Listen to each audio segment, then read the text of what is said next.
오늘 설교 제목은 그는 흥하여야 나는 쇠하여야 라는 제목으로 함께 은혜 나누길 원합니다.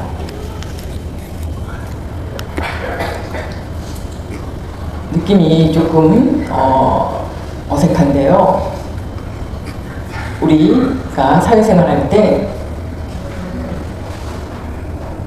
그 무한 경쟁 사회에서 우리가 살고 있습니다. 남을 무찔러야 내가 올라가는 그런 사회이기 때문에 오늘 설교 제목에 우리가 좀 어색함을 느낄지도 모르겠습니다.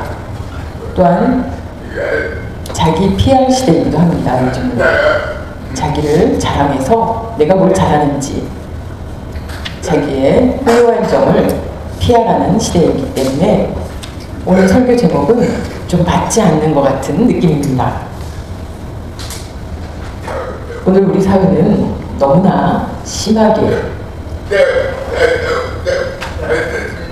다른 사람이 잘 되면 질투를 하고 화를 내고 어떻게든지 그 사람을 무너뜨리려고 합니다. 서로 배려하지 않고 사회 속에서 그렇게 살아가는 사람들이 많습니다. 우리가 성경 속에서 그래서 배워야 합니다. 하나님 앞에 바른 모습인가? 아니라면 우리의 모습을 살펴볼 필요가 있습니다. 교회를 다니는 교인들을 보면 두 부류의 신앙인이 있습니다. 두 가지 모습을 보는데 첫 번째 A 모습은 예수님 이름을 이용해서 자기가 흥해야 된다고 생각하는 사람, 자신의 유익을 쫓는 사람. 두 번째 B 부류는 예수님을 위하여 자기가 쇠해도 괜찮다 생각하는 사람들입니다. A, B 두 부류의 사람을 보면 대부분 A 부류인 분들이 많은 것 같습니다. 예수님을 이용해서 필요한 것, 교회를 이용해서 필요한 것을 챙기기도 합니다. 농아교회보다는 청인들 교회에, 작은 교회보다는 큰 교회에 새로 등록을 하는 경우 장사를 위해서 장사가 잘 안 될 때 우리 식당을 좀 홍보해야 되겠다. 그래서 또 그것을 알리기도 합니다. 그러면 같은 교인이기 때문에 자연히 그 식당으로 찾아가게 됩니다. 예수님을 믿고 구원받아 하나님의 자녀가 되고 하나님께서 주신 사명에 충실히 하기보다는 이용하는 경우가 많이 있습니다. 우리가 그런 모습을 깨달을 필요가 있습니다. 그는 흥하고 나는 쇠해야 하는 그 이유는 몇 가지 말씀드리겠습니다. 첫 번째, 내 평생 하나님을 넘버원, 최고라고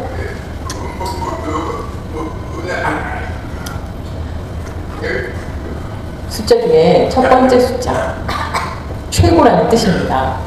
여러분 그렇게 생각하시죠? 내 평생 하나님을 최고로 생각하고 하나님만으로 충분하다고 생각하는 것입니다. 하나님 말고 내가 최고라고 생각한다면 그것은 바른 믿음이 아닙니다. 하나님이 최고라고 생각할 때 정말로 마음이 시원합니다. 성공했을 때든지 돈을 벌거나 훌륭한 자리에 오르거나 잘 되었을 때, 그때 성공했을 때든지 그럴 때는 하나님께 기쁨을 드리는 것은 쉽습니다. 잘 될 때, 우리 자녀들이 좋은 회사에 취직했을 때 부모 입장은 기분이 좋습니다.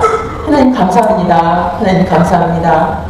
우리 가정을 축복해 주셔서 감사합니다. 이렇게 고백하는 게 쉽습니다.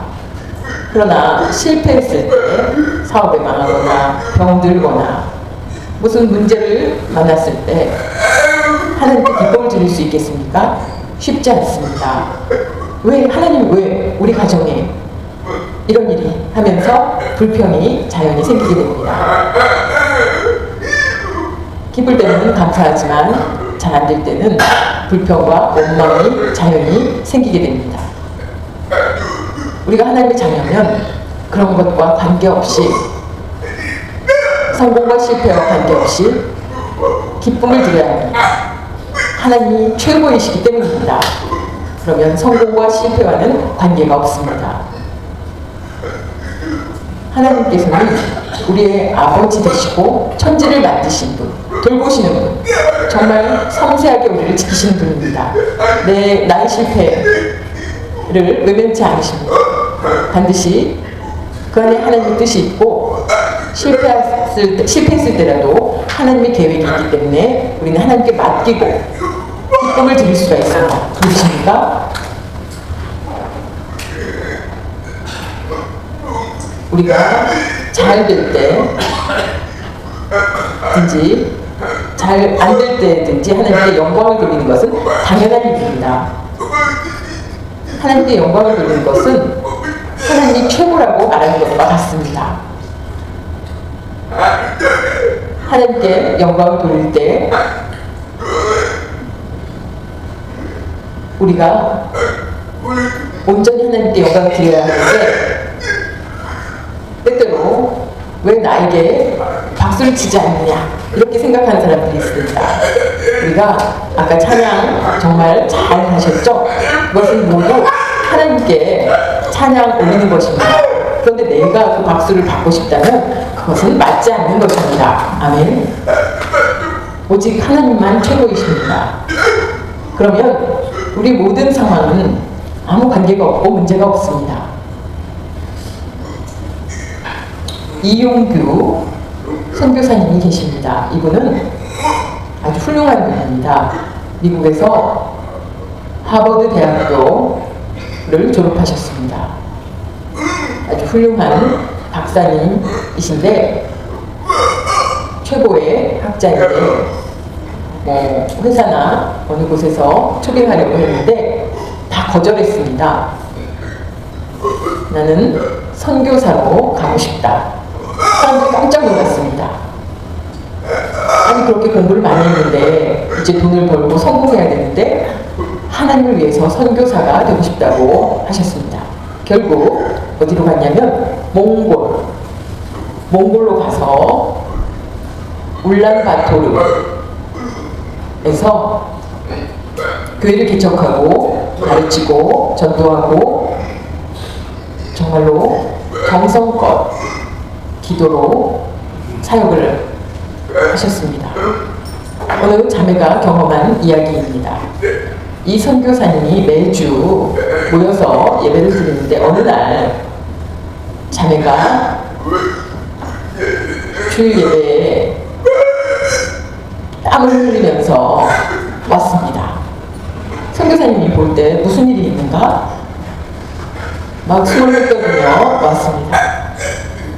아침에 집에 소를 기르는데 소가 도망갔습니다.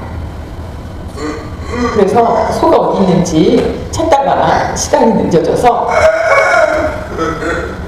결국 예배 시간이 가까이 와서 어떻게 할까 하다가 소를 찾을 것인가 예배를 드릴 것인가 여러분이라면 어떻게 하겠습니까?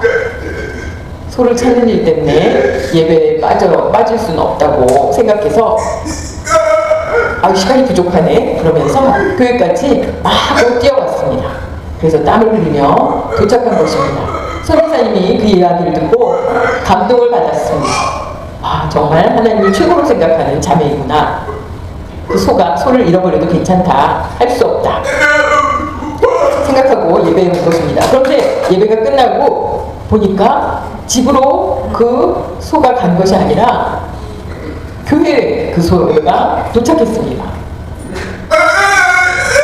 아마 예배에 빠지고 소를 찾아다녔다면 아마 찾지 못했을지도 모릅니다. 정말 하나님이 하셨습니다. 그것은 우리의 믿음에 대해서 하나님께서 성공할 때만이 아니라 실패할 때에도 우리를 돌보신다는 것입니다. 우리 마음속에 믿음에 대해서 그 믿음이 뜨거운가 하나님께서 보고 싶어 하십니다. 오늘 읽은 말씀 세례 요한에 대한 이야기입니다. 세례 요한의 모습을 화가가 그렸는데 정말 이상한 모습이죠. 기인의 모습입니다. 그러나 이상한 사람이 아닙니다. 세례 요한은 태어났을 때부터 정말 하나님의 계획 안에서 태어나고 자라고 성장해서 하나님의 섭리로 놀라운 일을 한 사람입니다. 세례 요한의 생애를 보면 부모님께서 정말 나이가 많이 들어서 아이를 낳을 수 없을 때 임신해서 태어난 아이입니다. 아마 60, 70 정도 되는 나이에 임신해서 낳은 아이일 것입니다. 안 되는 그 상황에서 하나님의 능력으로 임신해서 낳은 아이입니다. 또 성장할 때 가정에서 산 것이 아니라 광야에서 생활했습니다. 옷은 낙타, 털옷을 만들어 입고 먹는 것은 메뚜기를 먹고 또 석청을 먹었습니다. 꿀인데 바위에서 캔 꿀입니다. 평생 이런 것을 먹었습니다. 그리고 포도주는 평생 입에 대지도 않았고 자신의 몸을 아주 성결하게 했습니다. 또 결혼도 하지 않았습니다. 30살쯤 사람들 앞에서 두려움 없이 설교를 했습니다. 아주 강력한 메시지를 전했습니다. 회개하라. 독사의 자식들아. 이렇게 사람들에게 회개를 전했습니다. 그리고 세례를 주었습니다. 그 안에는 바리새인도 있고 사두개인도 있고 높은 관리들도 와서 세례를 받았습니다. 선지자의 모습이었습니다. 엘리야인가? 사람들이 물어봐도 겸손하게 나는 그런 사람, 그렇게 훌륭한 사람이 아니라고 답했습니다. 결국 순교했습니다. 목이 잘려서 순교했는데 정말 혜성처럼 나타났다가 순교자로 세상을 떠났습니다. 그가 가르칠 때 왕도 야단을 치는 자신의 아내를 버리고 동생의 아내를 취하는 그런 간음에 대해서 세례 요한은 그냥 두지 않았습니다. 사람들이 아무도 말을 못하고 있을 때 그것을 지적했습니다. 그래서 결국은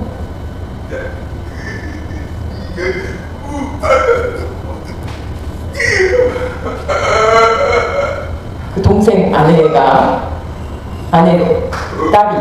이 세례 요한의 목을 달라고 왕에게 부탁해서 결국은 순교하게 됩니다. 그것은 모두 하나님의 계획 안에 있었습니다. 정말 신비한 사람입니다. 예수님이 소개한 세례 요한은 예수님께서 세례 요한에 대해서 마태복음 11장 11절에 말씀하고 계십니다. 내가 진실로 너희에게 말하노니 여자가 낳은 자 중에 세례 요한보다 큰 이가 일어남이 없도다. 아멘.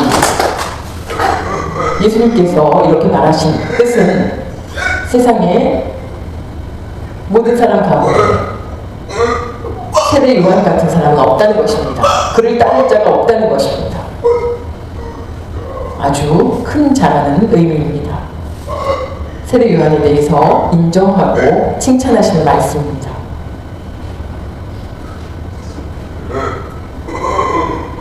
요한복음에 보면은 그 세례 요한의 겸손한 모습을 볼 수 있습니다. 예수님 앞에 요한복음 1장 27절 말씀, 곧 내 뒤에 오시는 그이라 나는 그의 신발끈을 풀기도 감당하지 못하겠노라 하더라. 아멘.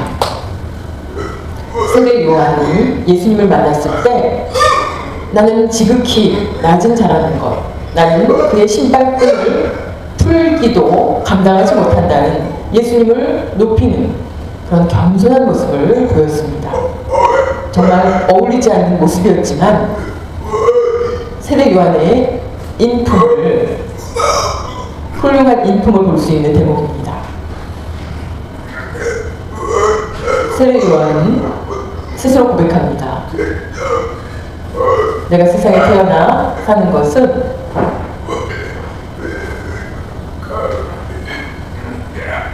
나는 레드카펫이다 라는 의미로 이야기합니다. 그게 무슨 뜻이냐면 왕이나 높은 사람들이 지나가는 길을 마련하는 사람, 준비하는 그런 사람이라는 것입니다. 왕과 대통령같이 높은 사람들이 지나가기 위해서 그 길을 예비하는, 그 길을 닦는 사람이 바로 내가 할 일이라는 그런 겸손한 이야기입니다. 두 번째, 내 평생 조연 같은 삶. 조연이라는 것은 영화 배우를 보면 주연이 있고 조연이 있습니다. 조연은 주연을 도와서 어떤 대역을 맡는 사람입니다. 내 인생의 주인공은 예수님입니다. 이것이 우리의 신앙고백입니다. 믿으십니까? 네, 맞습니다.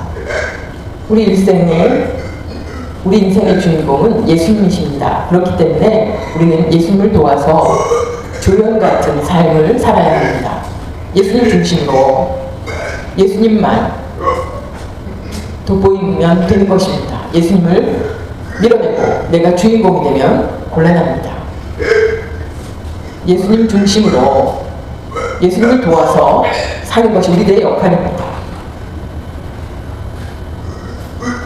두 가지 비교해 보겠습니다. 소명, 나를 부르시고 나에게 맡겨주시니. 소명이라고 이야기합니다. 야망은 앞으로의 꿈, 성공에 대한, 권력을 갖는 것에 대한 자신의 꿈, 욕심, 이런 것을 야망이라고 합니다. 두 단어는 다릅니다. 예수님을 믿는 사람들 입장에서 소명을 가지고 살아야 합니다.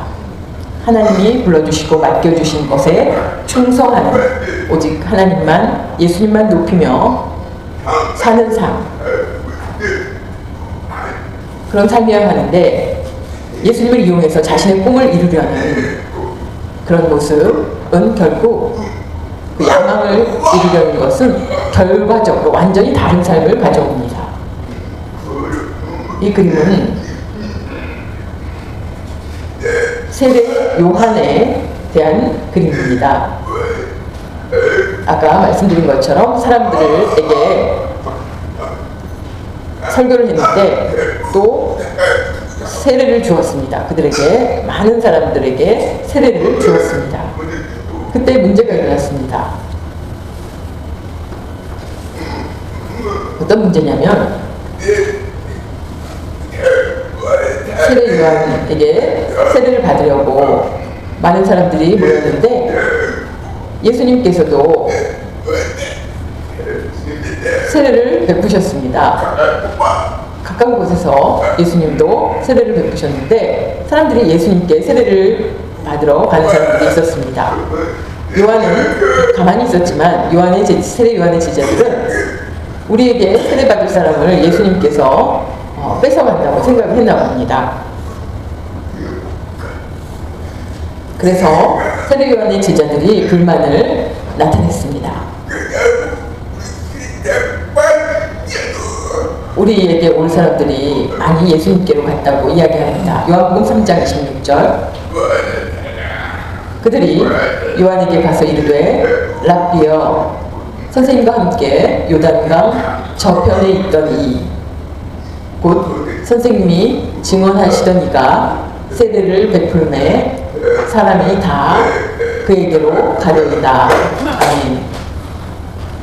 세례 요한의 제자들이 불만을 이야기합니다. 때문에 제자들의 불만스러운 모습에 대해서 우리가 예를 들면 똑같이 호떡 장사를 하는 곳이 있습니다. 내가 자리를 잡아서 호떡 장사를 했는데 나중에 자리를 잡으니까 그쪽으로 사람들이 많이 간다면 우리가 막 화가 날 것입니다. 그처럼 교회도 처음 세워진 교회 옆에 또 가까이 다른 교회가 세워졌을 때 사람들이 그쪽으로 가게 되면 목사님이 괜찮다고 이야기하겠습니까? 마음속에 불평이 있을 것입니다. 그처럼 내게 오는 사람들이 다른 쪽으로 몰려간다면 요한 제자들의 불만 같은 불만을 하게 됩니다.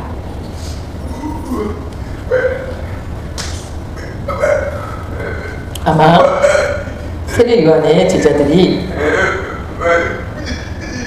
선생님이 얘기하면 맞아 그럴 줄 알았는데 세례 요한은 그렇게 이야기하지 않았습니다. 세례 요한의 답변은 요한복음 3장 29절 신부를 취하는 자는 신랑이나 서서 신랑의 음성을 듣는 친구가 크게 기뻐하나니 나는 이러한 기쁨으로 충만하였노라. 아멘. 제자들이 불만을 표할 때 세례 요한이 설명합니다. 제자들의 마음과는 다르게 설명합니다. 아니야. 이 답이 아닙니다. 이 답이 맞습니다. 세례 요한의 입장에서 제자들이 틀렸다고 가르치기 위해서 이 말씀을 이야기합니다. 신랑이 결혼할 때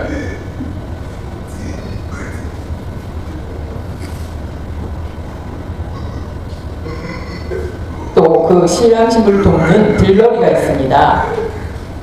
뒤에서 돕는 사람들이 있는데 뭐 신랑 친구나 주변의 지인들이 그 역할을 맡습니다. 세례 요한은 나는 들러리다. 신랑이 예수님, 나는 예수님을 돕는 들러리. 신랑이 결혼식에서 신부를 취할 때 내 친구 그 신랑의 모습을 보고 기뻐하는 그 들러리에 해당한다고 나의 역할에 대해서 그래서 아주 기쁘다고 제자들에게 이야기합니다. 세례 요한은 질투하거나 욕심을 내는 것이 하나도 없었습니다.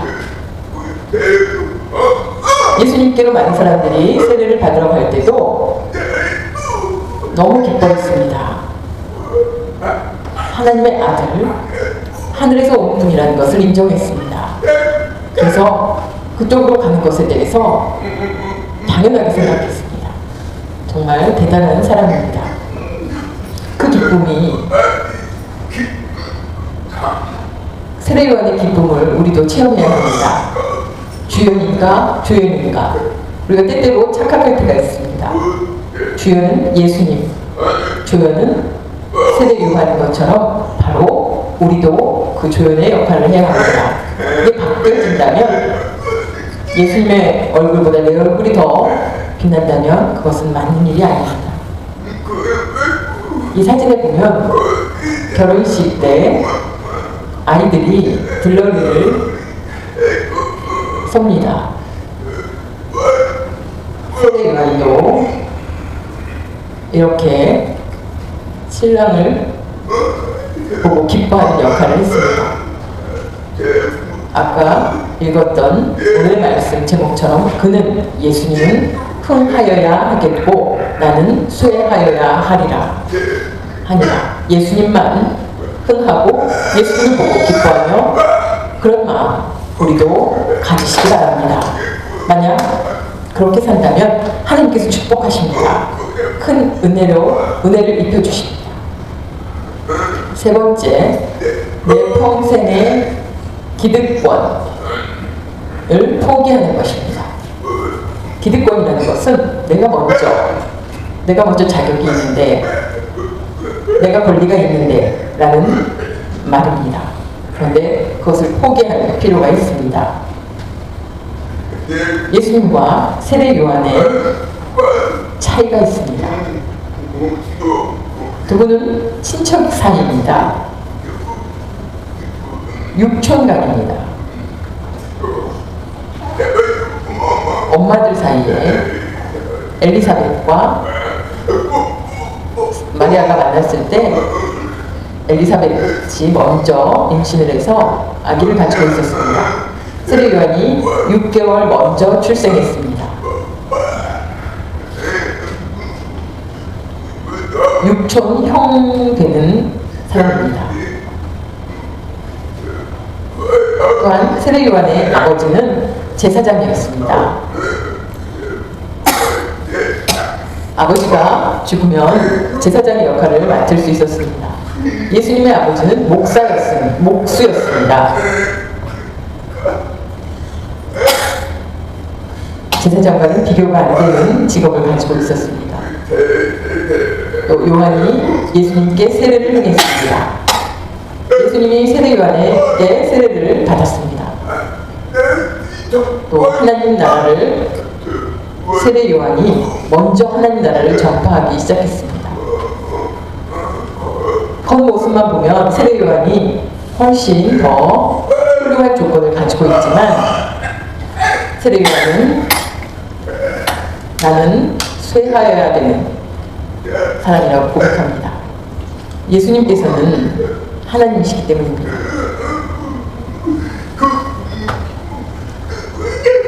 귀신을 내쫓고 여러 가지 이적을 행했습니다. 예수님께서는 겉모습은 인간이시지만 하나님이십니다. 세례 요한은 예수님을 알아보았습니다. 많은 사람들이 예수님을 비난할 때에 세례 요한은 예수님에 대해서 잘 알고 있었기 때문에 아주 겸손한 모습으로 낮아졌습니다. 내가 예수님께 세례를 베풀었기 때문에 내가 더 높은 자리에 올라야 된다, 이런 생각은 세례 요한에게는 전혀 없었습니다. 예수님께 세례를 베푼 것은 예수님이 부탁했기 때문입니다. 그래서 그 말에 순종해서 세례를 베풀었습니다. 예수님께 세례를 베풀 때 하늘에서 성령의 비둘기가 내려와 그런 모습을 예수님, 세례 요한이 다 보았습니다.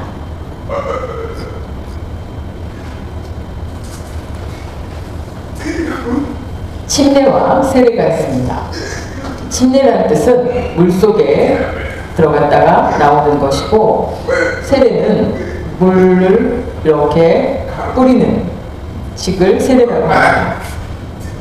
감리교회는 세례를 베풀고 침례교나 순복음교회 계통은 침례를 행합니다. 강의나 또 그 침례를 할 수 있는 그런 것을 준비해서 침례를 합니다. 침례가 좋다고 생각하는 사람들도 있고, 그런데 그건 잘못된 생각입니다. 전에 우리 교인이 침례가 진짜 근데 물속에 들어갔다 나와야 되는데 이렇게 저에게 얘기했습니다. 침례를 하는 것이 맞고 세례는 잘못된 것인가? 사람들 앞에서 서약하는 것입니다. 내가 거룩하게 살기로.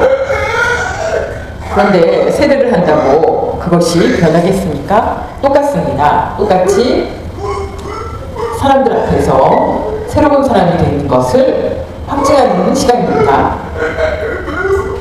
그렇다고 우리 인간이 100% 변합니까? 그렇지 않은 사람들도 있습니다. 침례를 행했다고 완전히 변화되는 사람이 있는 것은 아닙니다. 그것은 침례든지 세례든지 우리의 마음이 중요한 것입니다. 정말 우리가 성령을 체험하는 것 굉장히 중요합니다.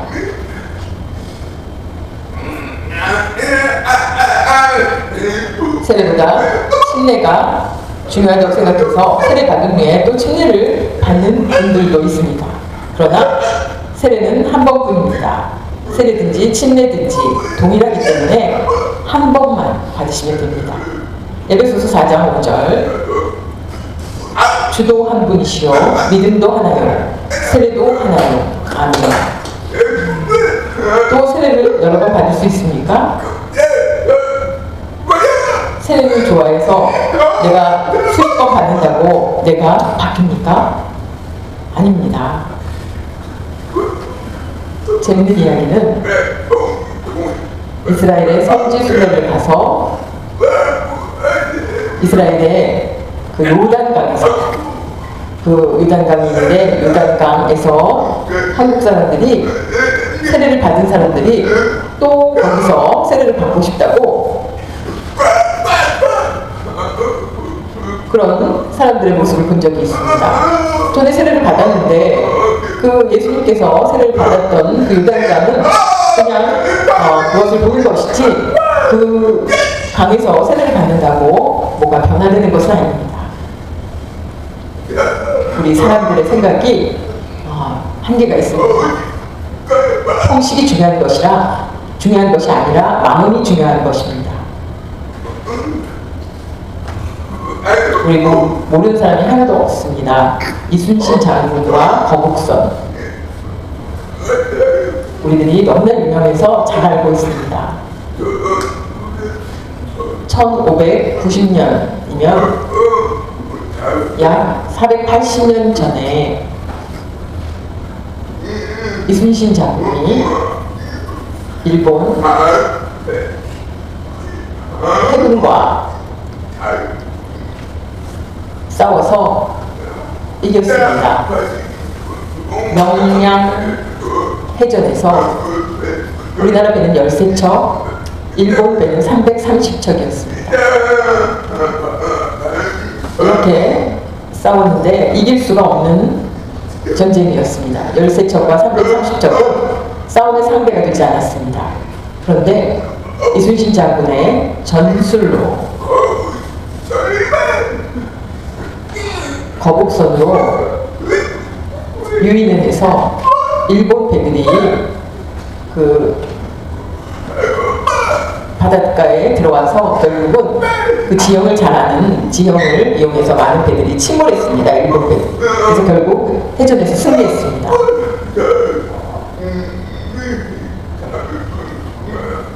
그런데 300년 동안 우리가 이 사실에 대해서 모르고 살았습니다. 오랫동안 한국 사람들이 이순신 장군의 이 훌륭한 해전에 대해서 몰랐습니다. 그런데 한국 사람이 아니라 일본 사람이 이 해전에 대해서 이야기하기 시작해서 알게 되었습니다. 또 헤이하치로라는 사람입니다. 이 사람은 1900년대에 제도로 지냈던 사람입니다. 사령관을 지냈는데 러시아와의 전쟁에서 승리를 해서 일본이 승리를 했습니다.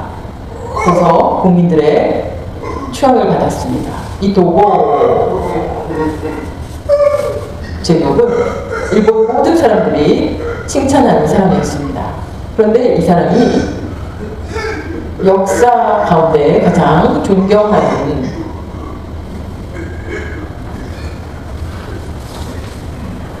넬슨 제독이라는 영국 사람이 있는데 아주 훌륭한 제독입니다. 나폴레옹 군대를 이긴 넬슨이라는 사람과 마찬가지라는 칭찬을 했을 때 이 도고는 충무공 이순신 장군을 이야기하면서 나는 이분에 비해서 너무나 부족한 사람이라는 것을 사람들에게 얘기했습니다. 그래서 그때부터 이순신 장군의 이 업적이 세상에 알려지게 됩니다.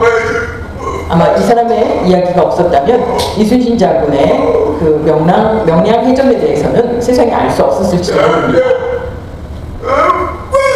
이순신 장군이 넬슨 제독하고는 비교할 수 없을 정도로 훌륭한 사람이라는 것을 이야기했습니다.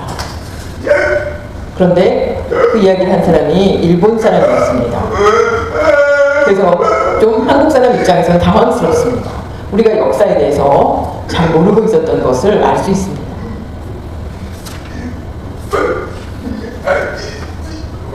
한국 사람을 이렇게 무시하고 말살하려는 일본 사람들이었는데 그 일본 사람에게서 이순신 장군의 업적이 드러났습니다.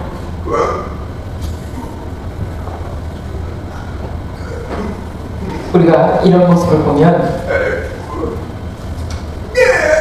내가 항상 낫다고 생각하는 그런 사람이 아니라 겸손한 모습의 사람임을 볼 수 있습니다. 하나 사명을 기뻐하는 사람은 어떤 사람인지 빌립보서 세례 요한처럼 예수님을 섬기고 낮아지는, 동시에 예수님을 돕고 예수님께 충성하며 그 삶에 만족하며 기쁘게 사는 사람, 바울의 고백이 빌립보서에 나타나 있습니다. 1장 18절 무슨 방도로 하든지 전파되는 것은 그리스도니 이로써 나는 기뻐하고 또한 기뻐하리라. 아멘. 우리가 평생에 사는 목적은 주님께 영광을 돌리는 일입니다. 주님께서 기뻐하시는 삶, 나의 기쁨이 아니라 나의 행복, 나의 편안함이 아니라 그것은 나의 유익은 하나님의 자녀의 삶에 어울리지 않습니다. 우리가 노후를 위하여 저축할 것인가, 사명을 위하여 투자할 것인가 생각해 보겠습니다.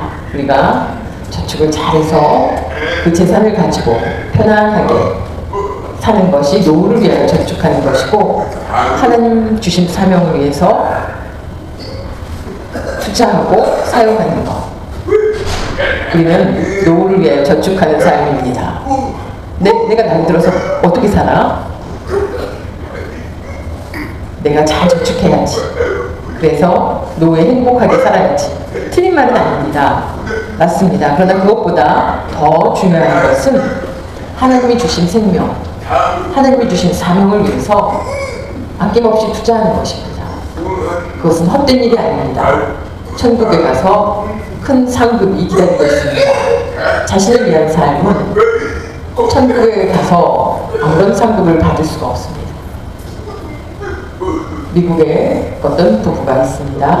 남편이 한국 사람인데 30년 동안 미국에서 살았습니다. 의사로 돈을 벌면서 많은 돈을 벌고 집도 사고 재산을 많이 축적했습니다.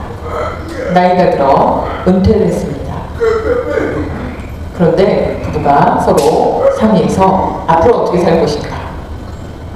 남편이 기도하고 아내와 상의해서 모든 재산을 다 팔았습니다.